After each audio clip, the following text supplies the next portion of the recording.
What is going on, guys? It's your role model of the IWC here today with your weekly news and rumors review, roundup, whatever you want to call it. The first time here on the channel here. This is going to be something I'm going to be bringing to the channel each and every single week. Usually these videos will be uploaded on the weekends. Today, I know it is a Thursday that this video is getting uploaded. I'm recording this morning. That's because of some news that came out last night. I figured, let's get this out there. I was not able to get an NXT review out.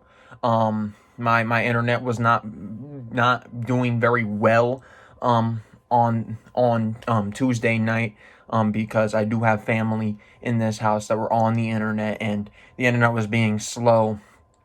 We're looking into getting better internet, so I'll let you guys know more about potential outages or anything if that ends up being another issue. I don't expect it to be an issue. I really don't, because I will be going over to my other house because I do have two places that I bounce back and forth with. So I will be there for Friday Night SmackDown. I will be there for the review for Friday night. I will be there for AEW on Saturday. And then Sunday, I will be going to another Cardinals game, so I won't be getting the video out on Sunday. Unless there's breaking news and I film a video on Saturday night, I don't expect to be having a video come out this weekend, and I did want to give you guys a video here because I did miss NXT. I knew I was going to, yesterday I said I was going to try to get it out. That didn't end up happening. Things ended up going. I ended up getting busy, and I just did not get it, so I do apologize for that. But that will not happen again. We will be moving forward with that. But today I got 6 pieces of news and rumors for you guys, man. The big story, the story that you guys probably clicked for, is the main topic of today's discussion. And that is the one we're going to start off with, man. We have 2 big stories here, in my opinion. One is going to be the headline of this video, and 2 is going to be also in the title somewhere. But the first one we got to mention this, man. So per Cage Side Seats, now I'm using Cage Side Seats article here for this one. There was an article they put out earlier yesterday, and it says, on a recent episode of the Asian Not Asian podcast, Candice Mobley was interviewed. She is a stand-up comedian who was recently hired as a writer for the WWE on the Monday Night Raw brand. And this is an interesting tidbit from the interview. Transcription via Post Wrestling. Yes, I just been hired by the WWE. Given things that you know about me in my entire life and what I'm into, yes, also a surprise to me, they did not require me to know anything about wrestling, but I do have a background in film production and comedy wrestling or writing, and they're like, perfect, come on in. Hold the phone here before we even get to the rest of the order. Hold the phone. So you're telling me one of their requirements is all you have to do is be some sort of writer, right? I understand that. That's typical. That's typical for production. I understand that. I really do. But why are you hiring somebody to write a script for a pro wrestling company if they don't know anything about pro wrestling? Now, I understand. I really do. I really understand that you have to go get a degree at college, whatever. You have to have background. I don't think it's as important as that is. You should be looking at people that know, live, breathe, sleep in the pro wrestling business. You should be looking at people that their whole life revolves around wrestling to help you propel your platform for your wrestling show on Monday nights that has been going downhill for a few years now. It is at one of the lowest points that Raw has ever been. And it keeps getting worse week after week after week.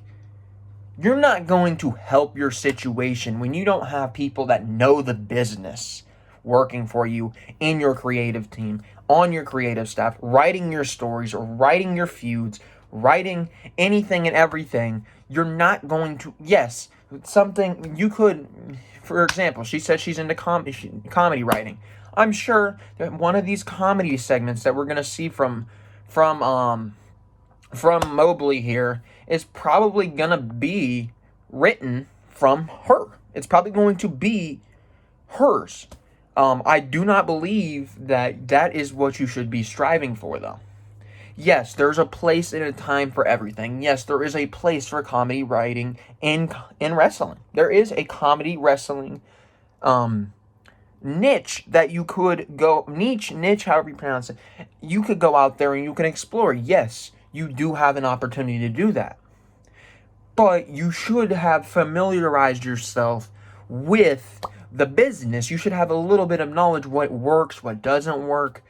You should know what's in, not in. You should know the main thing I got out of what I saw yesterday is you should know the main people on your show that you're going to be running. Because the next thing she said she's on the Raw side. And another thing she said was, so I am on the Monday Night Raw team. So there's Monday Night Raw and there's Friday Night SmackDown. And the people I know that are on it are Bobby. His name is either Bobby Ashley, no L, or Bobby Lashley. And I really should know that. He's like the giant guy. And he and the people who are a part of his crew, I know that they call, or at least as of last year, they called themselves the Hurt Business, the Hurt Business. They wear suits. They're like, we're cool. That is a very correct statement. The Hurt Business is very cool. The Hurt Business was one of the best things about the pandemic of all of wrestling. So at least they filled her in with that gap. And at least she knows what the Hurt Business is. But you don't know who Bobby Lashley is. You think his name might be Bobby Ashley. You're not sure. How are you not sure who the main guy on your brand is? And that's the people they go out and hire, not people that sit there and live and breathe and do this stuff for a living, whether or not they're getting paid or not, that live and know this business like the backside of their hand.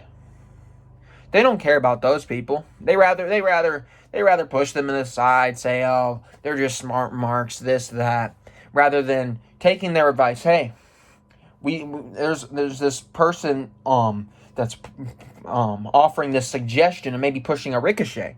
Oh, Ricochet? Oh, you know what we got for Ricochet? We got a comedy writer that's going to put him in a segment where it's going to be making fun of him. And that's going to give some people some laughs. Who's it giving laughs, man? Who's laughing? Who's laughing?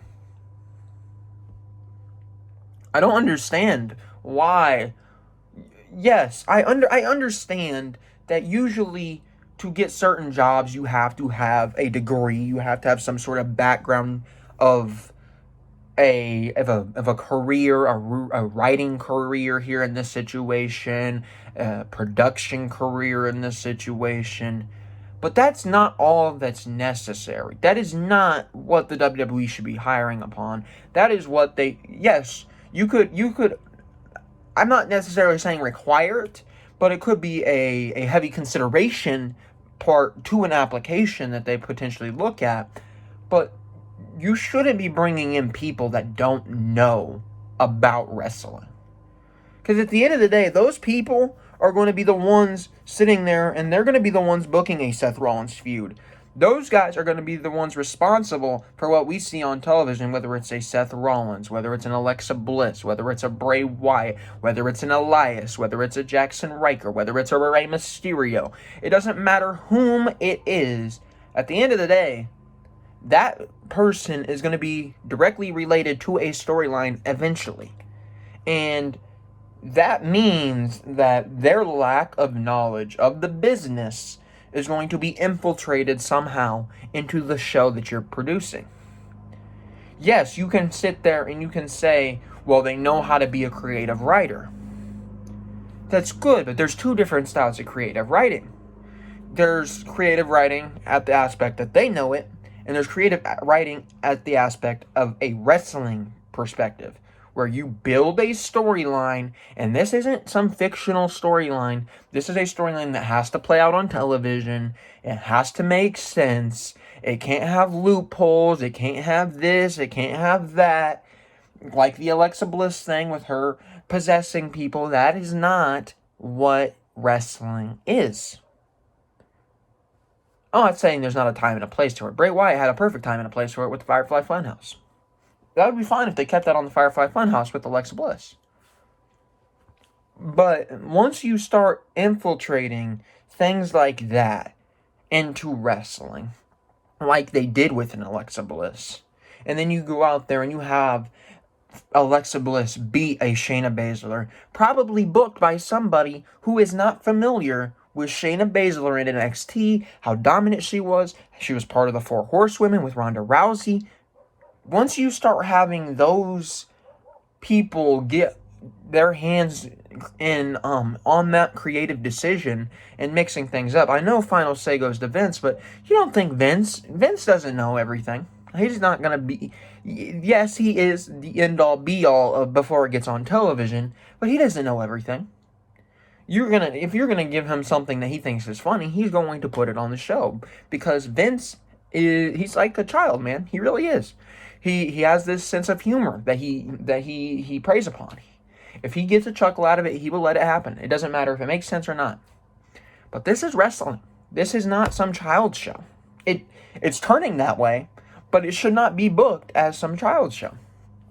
And having creative writers rather than people that know and really just understand and appreciate the business and know certain things about certain people. If you can't tell me who your main guy is, there's no reason you should be employed by the WWE. I'm going to be serious. Now, I mean, obviously the main guy is not Bobby Lashley, it's Roman Reigns, but you're working on Raw, you should know your champion. You should know your top champion. I don't care if you know what a Bobby Lashley is really or not. You shouldn't have a job writing for him if you don't know him, you don't know him, to be honest with you. But if you don't know him, you also shouldn't have that position. I have no problem sitting here and telling you that WWE is not what it used to be. It's not as mainstream as it used to be. There's a lot of people that probably don't know what a Roman Reigns is. But those aren't the people you should go out and seek to employ. You got to get people that know and understand what they're doing. Because this, to a lot of the fans, yes, it's a pastime. It's a relief sort of situation here. It's just what we use in our free time. We spend 3 hours every Monday, 2 hours every Friday, 2 hours every Tuesday now, and then maybe 3 hours on a pay-per-view here or there, maybe 4 hours on a show, a bigger show like a SummerSlam here or there. We're wasting about upwards to 12 to 15 hours a week. And that's without maybe a WrestleMania that's a 5-hour, 6-hour show, which makes it about a 20-hour week. That's almost half of a work week that we spend invested in what they do. And that's not including if you watch Ring of Honor, Impact, AEW, New Japan, Stardom. It doesn't matter. And that doesn't even include the other brands. That's just WWE that takes up 20 hours of your week. And for them to have a person on their crew that doesn't really understand, and they're going to be writing crucial storylines, and we're going to end up watching that on a pay-per-view, not only are you wasting their time because they're writing stuff they don't even know anything about, they're just getting a good paycheck. That's the only reason they're there. But you're wasting our time. If you come out here with a storyline that makes no sense because somebody doesn't know something about a performer, because you're out there and you're hiring people that don't even know who certain people are, that's wasting our time. Because that's a 15, 20-minute match at a pay-per-view. That's a 10 minutes match on a Raw. That's a 10-minute match on a SmackDown. That's maybe like a 5-10 minute segment on any of the shows. You should not be wasting time. And that feels like what happens when you go out and you seek somebody that doesn't know the business. So that is it for the first story. That was the main topic I wanted to get off my chest here this morning. But the main takeaway from this for me is you should not be seeking people that fulfill just the requirements of having a degree, having background. There should be other I don't even know if I would call those requirements, because you can go out there and you can find very good people that know the business, and they don't necessarily have a degree. They don't necessarily have to have writing experience, but they know what's going to work because they are in tune with what is happening in the pro wrestling world. You don't necessarily have to have all that background experience. Yes, that's a normal job, but you're working for a company that literally isn't normal. Wrestling is not supposed to be normal. If wrestling was normal, why would anybody watch it? You're supposed to have this aspect to it where you can suspend reality, and that should apply to everything. You need to have people that know what they're doing. You need to have people that know the talent. You can't have people come in there if they don't have any sort of knowledge of the talent. I don't care what kind of background they have. They could be anybody. That could be anybody. If you, Kevin Hart, for example. I'm not any guys at Kevin Hart. It's one of my favorite guys in the entertainment business in a whole. But you can't have Kevin Hart come in and be a part of the creative team if he doesn't know certain things about people. Maybe he doesn't know a Bobby Lashley. Why would you bring him in? Yeah, he's a big name. Yeah, you can maybe have him on air talent. Sure. But he shouldn't have any hand in creative abilities. Just for an example. There's levels to it. You shouldn't have certain status if you don't have the certain knowledge of how things are, what is going on, who certain people are. If you can't tell me who Bobby Lashley is, and you don't know his true name, then I don't think you should be there. That's just my take. But that's all I got for you with the writer segment here on this show. So that was from Cage Side Seats. Hopefully we start to see more going forward, where we're starting to focus more so on people that know what they're doing, rather than having, yes, knowing what you're doing in a creative aspect is good, but you should know about the business before being assigned to write for the business. Now, I have no problem with you being some sort of backstage role or something of the nature that's not having a hand in what we are directly seeing on television. Maybe you're an equipment manager. I don't care if they know who certain people are. If you're an office person at headquarters, I don't care if you know who certain people are. But if you're going to be having a hand in the creative writing process of the show, then you should know what's happening. You should know who people are, because that's probably one of the biggest issues that we've complained about over the last few years, is just creative has been bad. It has been bad. And for you guys to come out there and to really just say we are just bringing in people that don't even really fulfill all the requirements, that's just a big red flag for me. But that's all I got with the writer segment. And next we will be getting into another segment here with Keith Lee. You might be wondering where Keith Lee has been these last few weeks, these last few months. And I think we found the answer. Keith Lee is facing issues with trademarking his name due to a pending WWE file claim. Now, per Heel by Nature, this came out a couple days ago, and it's Keith Lee. WWE star Keith Lee is facing roadblocks attempting to trademark his name for the use in professional wrestling. Last December, Lee filed an application to trademark his name with the United States Patent and Trademark Office on 6/21, June 21st. A notice was sent to Lee's attorney indicating two issues with the application, including a prior pending application for the name filed by the WWE. A mark in a prior filed pending application may present a bar to registration of applicant mark. The filing date of the pending U.S. application, serial number 885-94009, precedes applicant's filing date. I'm going to be honest, I don't know what much that means. I just think maybe Lee filed for it and WWE filed for it, so there's a little bit of a conflict. I'm not really sure how that... but Lee's application included several screenshots from websites showing that he's been using that name dating all the way back to 2008. The trademark office believes that the included screenshots only identify the name of a specific individual and doesn't function as a service to mark to identify and distinguish any special services. Or specific services. Putting him on a poster as a wrestler is not a specific service. I don't know. I really don't know.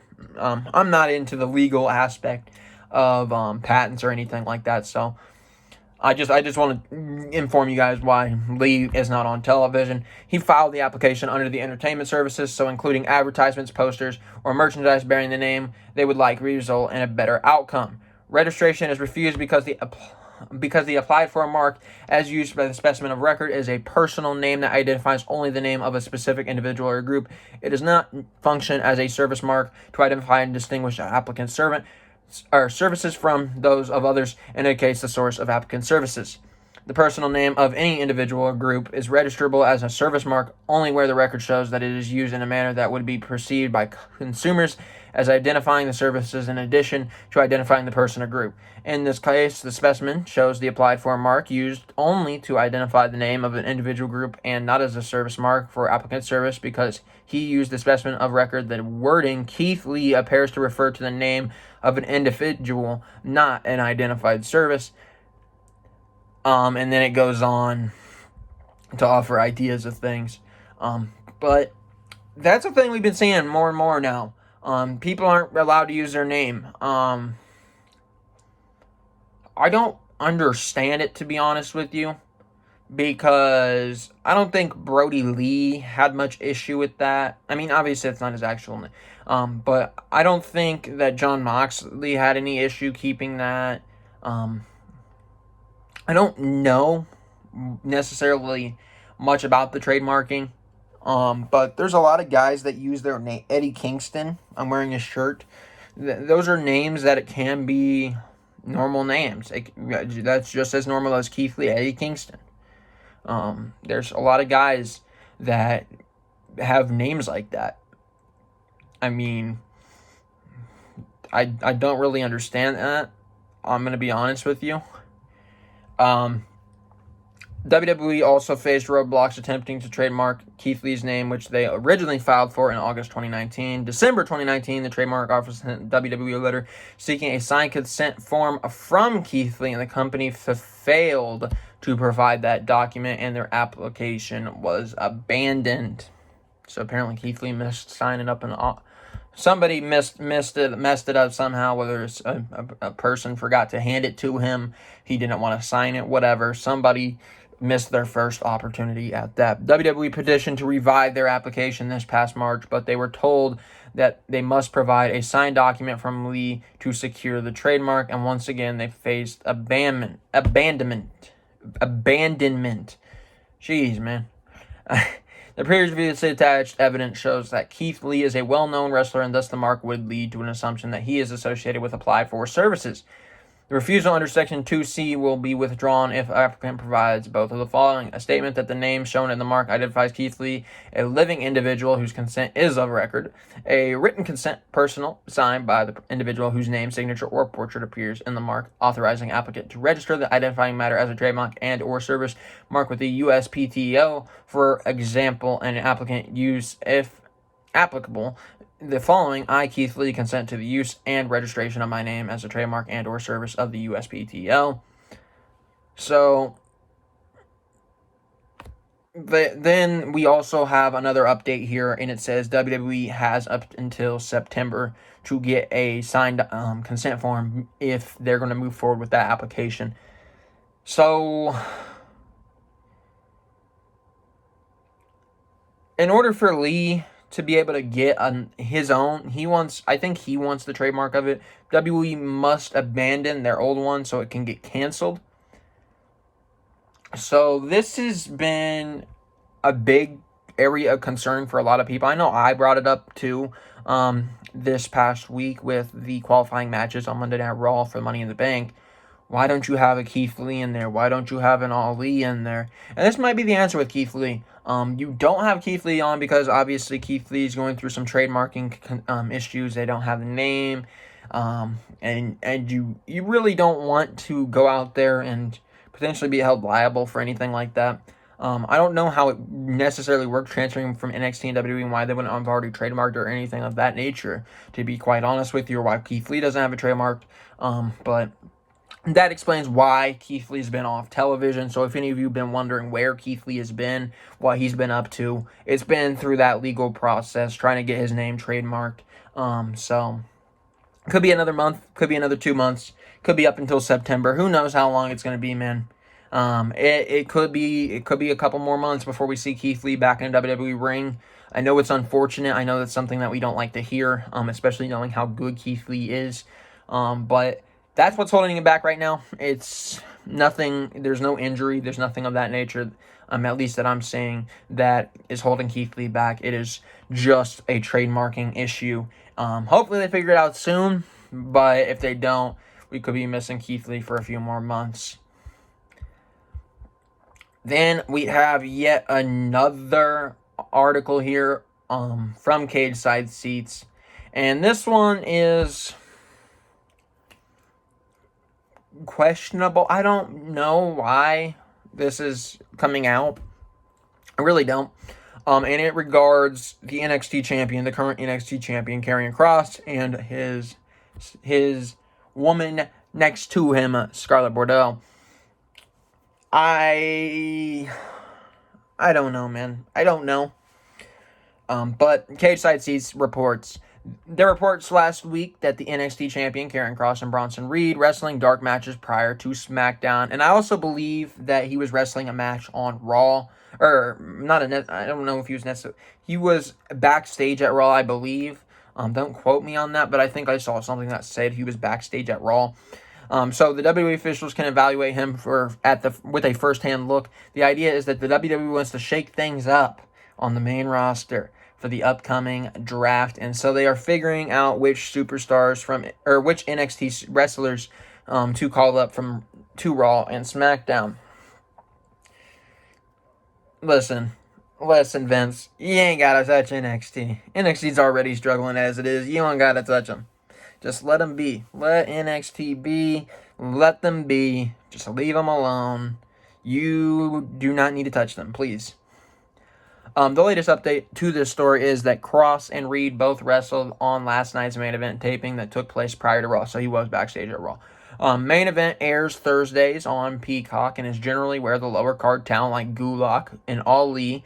How dare they write Ali on here? Ali should be Mr. Money in the Bank. And if things go right on Monday and he gets what he should and gets into the match for the second chance match or whatever, last shot match or whatever, if he can figure out a way to get into that, then he should win Money in the Bank. But they end up with Creative has nothing for it. They end up on main event when they don't got things to do, when Creative has nothing to do. Main event, I'm going to be honest, I don't watch main event. I think main event's more so just to get people in the ring, experienced, everything like that. I don't really think that main event has storylines or anything of that nature. I don't know. I don't watch the show. I do not watch main event. I'm not going to watch main event. I do not care about that show. But if you watch it, good for you. The most interesting wrinkle here is that Scarlett did not accompany Karrion Kross to the ring for his match. And here is what Dave Meltzer and Brian Alvarez said on this situation with the Wrestling Observer Radio. Alvarez, apparently Kross was out there without Scarlett. Meltzer knows Scarlett Alvarez. And she, I guess, will be getting I don't know why she needs a tryout. She's on NXT. They could just watch the show, but I guess she'll be doing something Friday. Well, this Meltzer, They want writers to see them live. They're just testing Kross without her and her without him. I wouldn't break up the act, but they are certainly doing this to consider breaking up the act. I don't know if they will do it in the end.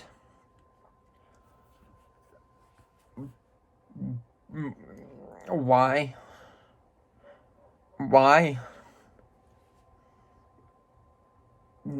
I don't understand. You can't split them up. his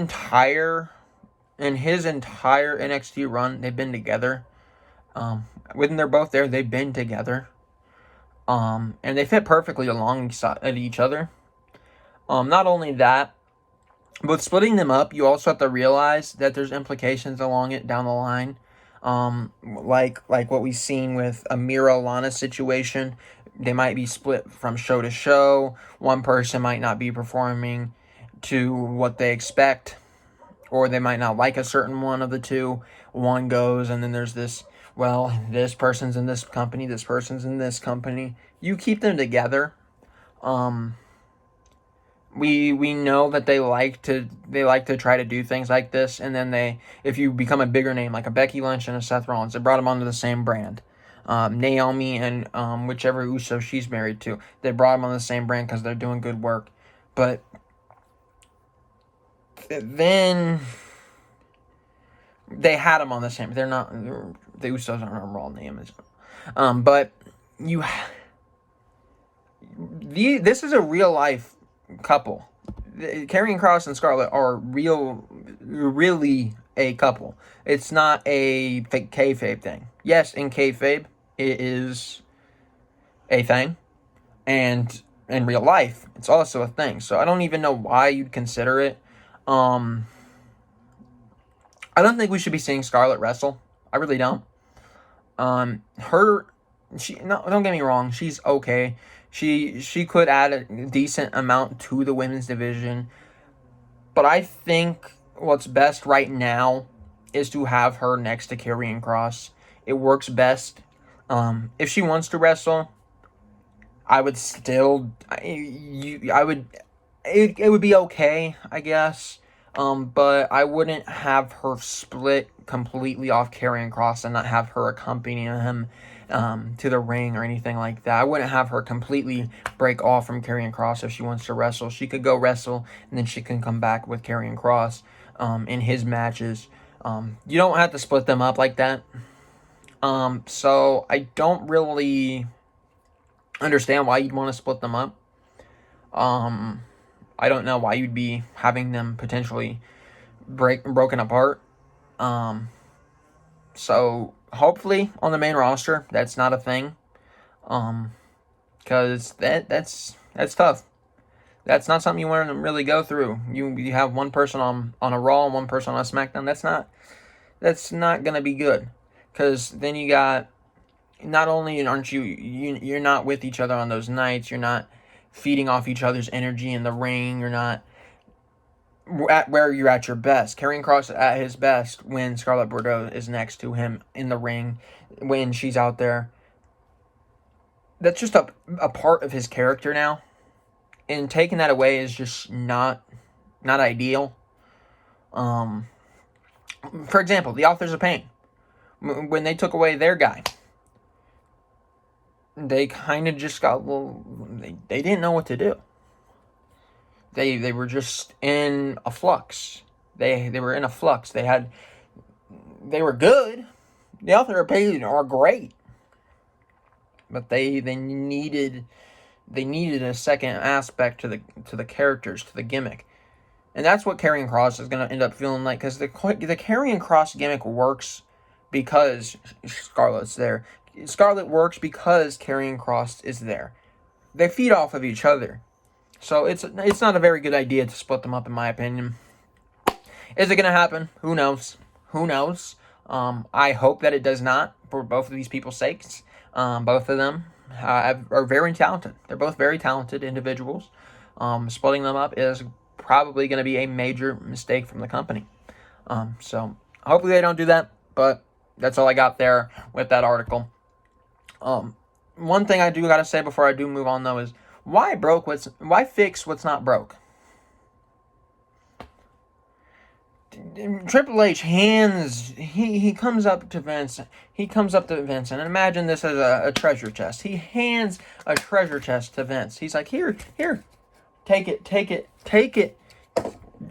boss. Here is all the great things I have done. And Vince takes it and he crushes it. He says, no, I don't want it good. I don't want it in nice condition. I want to rebuild it myself. I want to mess with it. I want to get things all messed up. You give Vince a poster. Vince wants to crumple up the poster and then unfold it different ways with wrinkles all over the place. You don't have to fix what's not broken. You don't have to mess it up. Because at the end of the day, that's what you're doing. You might not think you're going to mess something up. It's a big example. Bray Wyatt. You had him go out there as the Fiend. And then you wanted to add all this extra stuff with Alexa Bliss, which pushed Bray Wyatt off of television. Now, where's Bray Wyatt? Who knows? And now Alexa Bliss literally just stole his gimmick. That is literally his gimmick times 2, because she's out here doing voodoo magic and all that stuff. Yeah, Bray Wyatt was cool, but Bray Wyatt wasn't doing the force. Bray Wyatt wasn't choking individuals all the way across the ring without even touching them. They were scared of Bray Wyatt, sure, but it wasn't that ridiculous. Bray Wyatt no-sold things, okay, you can justify that. But choking something, using the force on somebody, saying, what is this, Star Wars? What is this? Seriously. I think they got a little bit too much of watching Sasha Banks and The Mandalorian. That's what I think. They got a little bit too much of their fill. Because that right there is not pro wrestling. And that goes back to the creative writer thing. Where does that come from? How? Where? Who? These are real people doing that. Doesn't make sense. There's logic gaps. So it all comes back to that. You don't got to touch what's not broken, because what's not broken is going to work. Bray Wyatt was over. Karrion Kross is currently over. Rusev was over. There's a lot of situations where people were over. Ricochet was over. Ali was over. There's a lot of situations where people were over and they messed it up. They just messed it up. Where's Damian Priest? They put him with Bad Bunny, and then what? They let him go.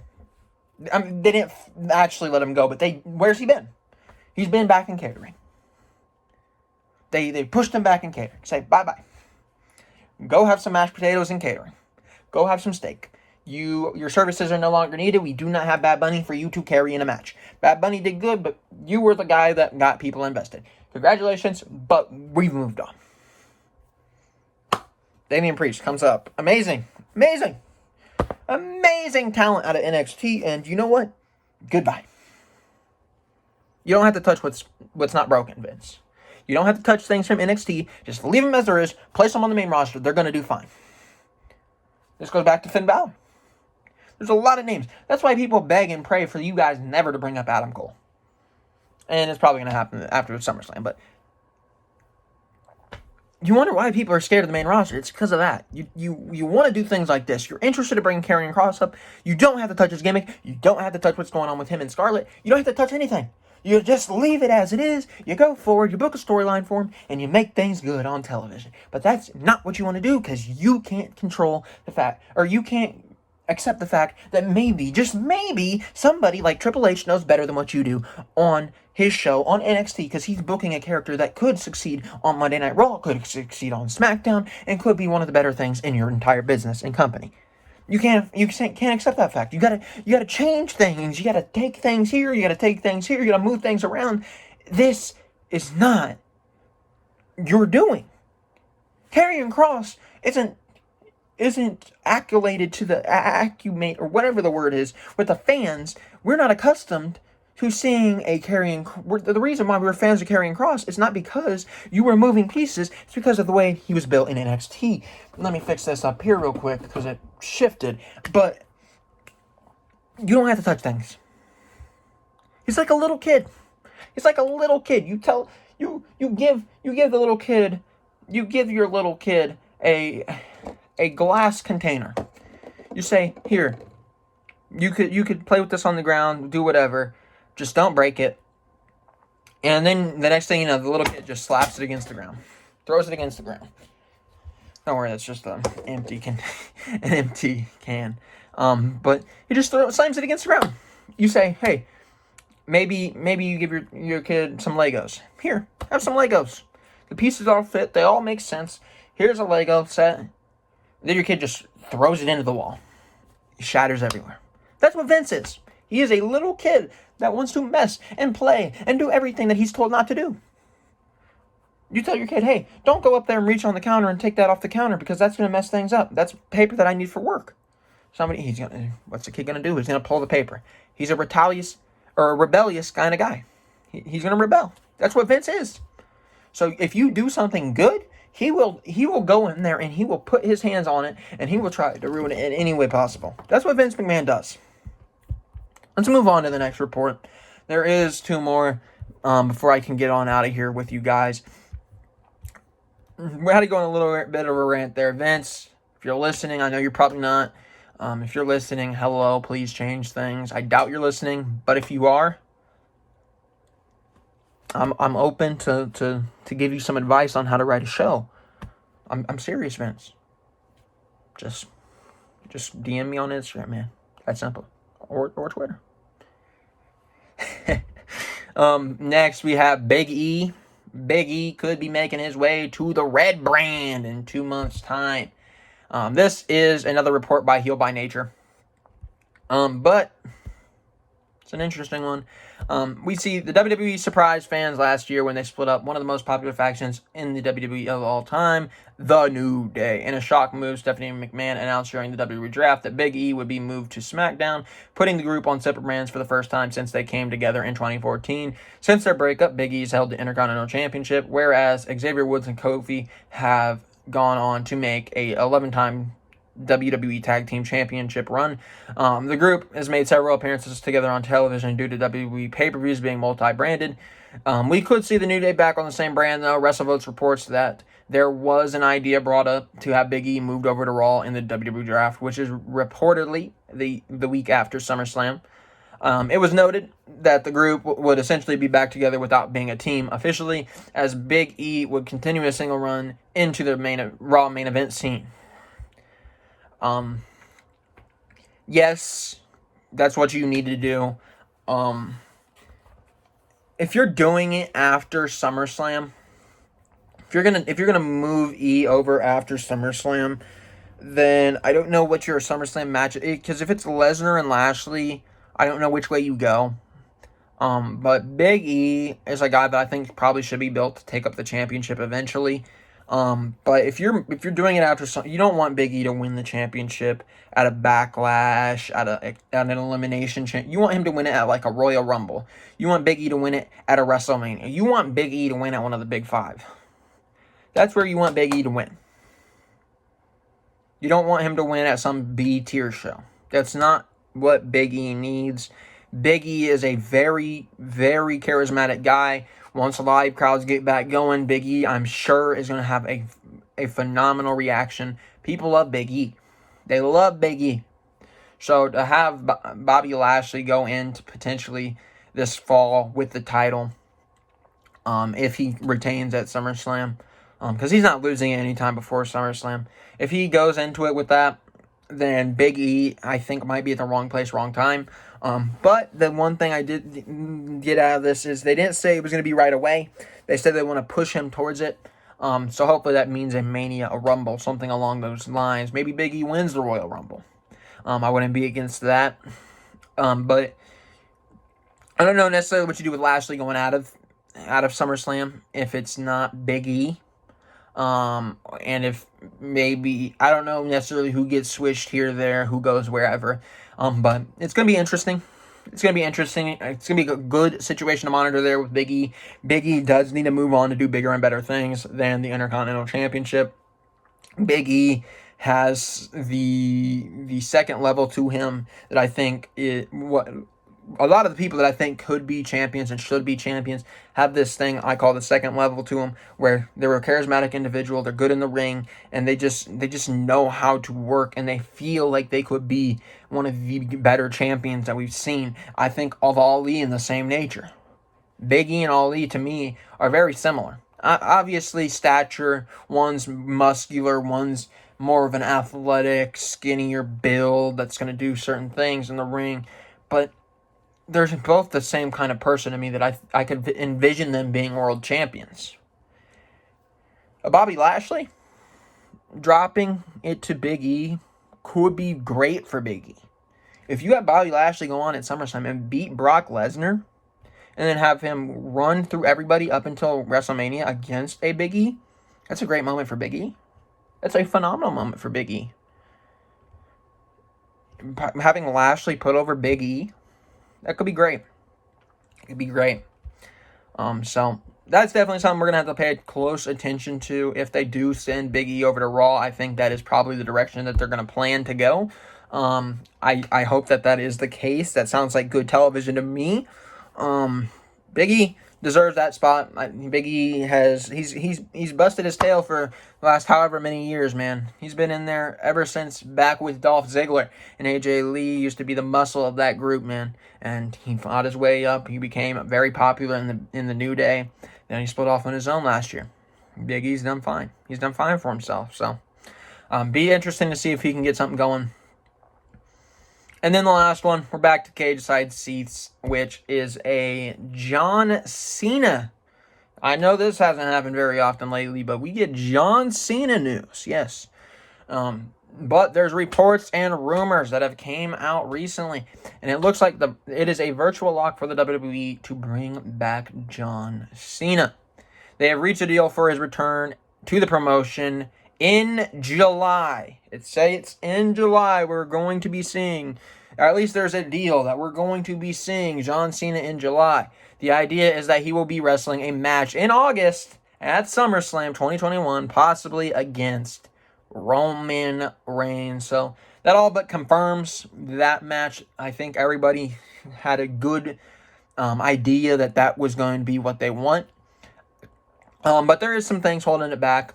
Cena, starring in Fast and Furious 9 alongside Vin Diesel, former WWE champion, is busy doing his media rounds to promote the Hollywood blockbuster premiering this weekend in the United States.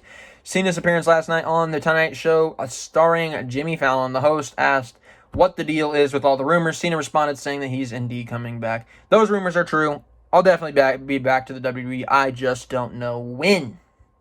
Fallon then asked Cena why he posted the WWE logo on his social media. Cena then said, yeah, so I posted that back in May. I was feeling rather nostalgic about the WWE, and I just wanted to post the logo. Some people took that as me returning immediately, which was not the case, but I haven't had my last match, and I can't wait to have my next. Finally, after running down all of his upcoming movies, Cena explained that movie insurance complicates his wrestling availability. We've heard this with The Rock before, so this is nothing new. But he said once you do one of these things, the insurance doesn't let you go wrestle on the weekends. So we'll see what happens. On the weekends. Who knows, man? Maybe that's going to hold him Cena back from SummerSlam. Who knows? If that holds Cena back from SummerSlam, that sucks. But hey, we're supposed to be seeing John Cena soon, man. John Cena coming back. Presumably on SmackDown. I don't know why he'd show up on Raw. Raw literally has nothing for Cena to do. Bobby Lashley and Cena is not something I'm really interested in. Roman Reigns and Cena a second time around is very interesting as Roman with Roman as a heel. Whereas Bobby Lashley going up against Cena, not necessarily jumping out of my seat for that. But should be interesting. Definitely. And that's all I got here for you today. So John Cena could be making his return. We talked a little bit about some other guys in the company. We talked about Big E. We talked about Keith Lee. There's a lot going on this week, man. Going 50 minutes, my first news video. And I doubt I'm going to have another video up this weekend unless there's some huge news that comes out after AEW and after SmackDown. I doubt I'm going to have anything else up for you guys up until the SmackDown review tomorrow. But yeah, this has taken place for the video that was supposed to be out this weekend. Because there was a lot of news coming out. I wanted to get out here. I wanted to get it off my chest. Just get it done with. Because there's a lot of news to get through a 50-minute video, man. We're in a 50-minute video. And we still got 3 or 4 days left in the week, man. That tells you how busy this week has been in the WWE. In all of pro wrestling. We didn't have much AEW. I don't think we have any AEW to talk about. We didn't. I don't think. Yeah. We had no AEW to talk about. It was all WWE today. Tony Khan, he did say some things in the media this week. He did have a shot at Vince Russo. He also was defending himself there with the video game situation. Not anything newsworthy, to be honest with you. Nothing that I'm going to go out there and report, because it doesn't mean anything in the long run. It's just words. It's just him saying things. It doesn't apply to television or anything of that nature. So that's all I got for you today, man. If you guys enjoy this news video, please make sure you like this video. Make sure you subscribe. Make sure you comment down below your thoughts and opinions about all the news and rumors that I offered you guys here today. Let me know how I did here today, if you guys are willing. And also, make sure you guys go follow the Instagram and the Twitter, which is in the description down below. Thank you guys for watching, and it's been your role model, the IWC Gamers Goon, and I will be speaking to you guys tomorrow night for Friday Night SmackDown.